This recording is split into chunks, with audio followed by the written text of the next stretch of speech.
In a quiet rural village where the morning sun painted golden streaks across the dusty fields, lived a small, happy family.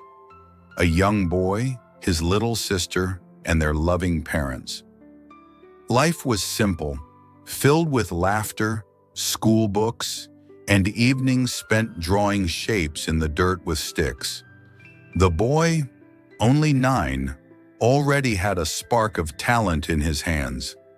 He loved to sketch, to capture the world around him, while his 3-year-old sister followed him everywhere, with that innocent joy only a little child could carry.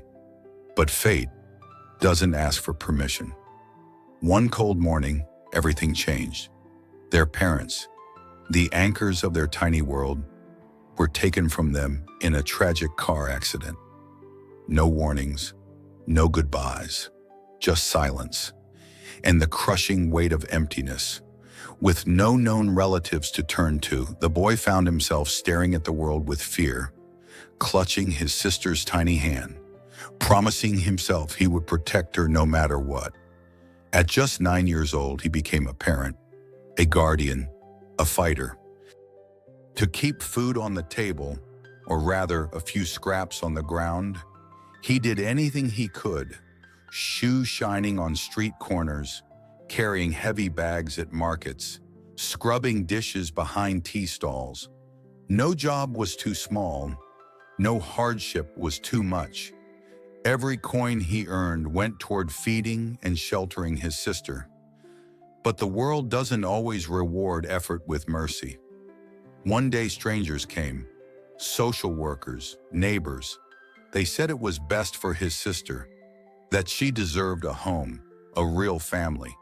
And just like that, she was taken away from him. His cries, his resistance, his broken screams, none of it mattered. She was adopted, and he was left alone, homeless, parentless, and now sisterless. Still, he didn't give up. Even in loneliness, he clung to one thing, a dream. He began drawing, in between jobs, on napkins, on walls, anywhere he could. His art became his therapy, his escape, his hope. He promised himself, one day I'll make something of myself. I'll find her, and we'll be a family again. His memories became colors, and his dream, to one day find his sister again, was the fire that kept him alive. And slowly, something changed. A local art teacher saw his work on an alley wall and took notice. He offered him a chance, a brush, a canvas. That small act of kindness set off a chain reaction. Art galleries, commissions, interviews. The boy who once shined shoes for pennies became a celebrated artist. But fame and wealth never filled the space left behind by his sister. For years he searched, quietly, patiently. He became known for portraits that spoke of loss and love.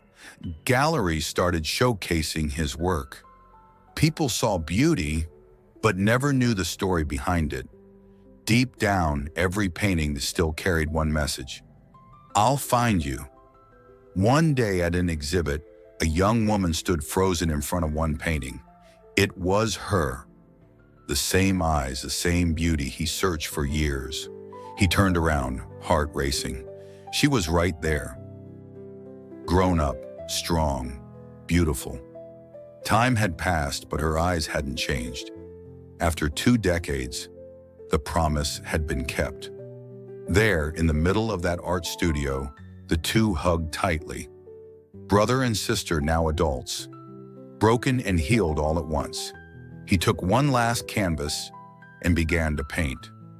Not a portrait of sorrow, but of a family reunited, a family whole once again.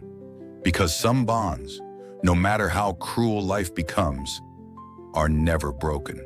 Not by time, not by distance, not even by fate.